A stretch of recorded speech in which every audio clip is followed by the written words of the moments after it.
Imagine it is your dream to study abroad. You spent years preparing to get there. You took all the tests required, applied to the universities, spent thousands of dollars doing all of that. Then you invested in getting housing and admission letter and everything, right? You paid even a non-refundable deposit to both these things. Then you go for your visa interview and the officer rejects you without even listening to your case. Or worse is that you didn't even get a slot to interview. This is the life story of thousands of students around us right now who want to go to the US but have not been able to go. My friends, stick around. In this video, I'm going to be telling you about the reasons for those rejections, how to avoid those rejections, and about the latest slot updates that you should be taking care of. So let's start with the top 5 reasons as to why your visa may be rejected. Number 1 reason, and this is the most common reason, and trust me, this is the biggest one, is that you have a badly ranked university. Understand this, guys. Trust me, if you are going to a university which is worse than you could get in your own country, let's say you can get into a better university in your home country, right? And the officer sees you're going to a tier 3 Blue Mountain college in the US, what do you think they're going to say? They're going to say that this person is probably going there to immigrate. They just want to go there so that they can settle down and never come back. And that's why what they will do is they'll give you a 214B rejection. You know why? Understand the mindset of someone who just wants to immigrate. They will go for the cheapest possible, worst class university. And of course, top universities will charge more tuition, so they don't care. They want to get into a university where they get easy admission. They don't care what kind of university it is. They don't care about the ranking. They don't care about the location. All they care is that they set foot in the US. And that's why you need to make sure that you don't look like that. The second reason is blood relatives within the US. So if you have your brother, your parents, anyone that is your blood relative in the US already, and they are already on their way to becoming a permanent resident, well, it looks quite bad, doesn't it? It looks like you already have arsenal that can help you settle down in the US, so you may not ever come back. This is also a reason why you may get your visa rejected. Of course, if you club this with a bad university, it's a sure shot rejection. Number 3 is immigrant intent. Let's say you go in front of the visa officer and you talk about, hey, yeah, I would like to gain some experience after studying from this university. And you talk about how you'd like to work a job, or you talk about that this location is great for jobs, that's why I'm going to this university, whatever, right? If you say or even hint that you are thinking of working in the US, or if you want to stay there, settle down there, chances are you're walking back with the rejection, with your passport back in your hands. Number 4 reason is the lack of finances. And what that means is that you don't really know where the money comes from, but you're going for a school. Even though it may be a decent university, you don't have the money to afford it. Many students do that. They think that I just want to step into the country. Once I'm there, I'll start working, or I'll start doing this, that, and I'll make the money. But the truth is, they have rules in place such that you can't make a lot of money. That means it would be very difficult for you to afford an education.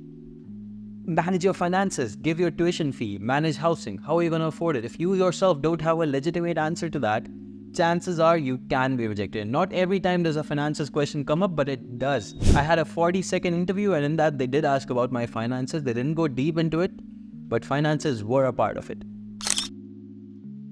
Number 5 is incoherency in your background. That means you may have, let's say, a degree in fashion design, but now you are going to study physics all of a sudden. It would be difficult to believe unless, of course, you had a gradual transition towards physics as to why all of a sudden you're going for physics. At the same time, it could also be the case that you already have an MBA from your country or from some other country, and now you're going for an MBA in the US. It doesn't make sense why you would like to get 2 MBAs or 2 masters. And while, trust me, we have gotten hundreds of such cases approved, it's easy to get a rejection when you're going for a double degree. Now, in order to actually avoid rejections, these 5 questions are the top asked questions by the visa officers that can lead you into rejections, even though you may not understand it. You may be just answering the question normally, but you may be on your way to being rejected. And these are trick questions. These questions are, Number 1, why this university? Why do you want to go for this university? Number 2, do you have any relatives in the USA? Number 3, how will you finance your stay in the US? Number 4, what are your plans after graduation? And number 5, have you ever been rejected for any US visa before in the past? So these questions are important and they come up in almost every interview. So my recommendation is that you go ahead, take a look at each and every one of these videos, because I've made videos on every single important question that you need. And I've even explained how to answer them. And all of this content, by the way, is entirely free. You don't need to pay anything. You don't need to buy a package. Go for these videos and they will automatically train you for the most part. And let's say if this is not enough and you believe your case may be even more complicated or you need one-on-one training, that's also possible. We have the US Visa mock interview service where one of our consulting team members who have been trained by an ex-visa officer will sit down with you and interview you, making sure that your answers are absolutely correct and will not lead you to a rejection. They will also give you the exact scripts for the answers, so you don't need to worry, and they'll train you multiple times. Now, the final part of this video is to give you slot updates. Over the last 1 month itself, what I've seen is that slots are not opening in bulk.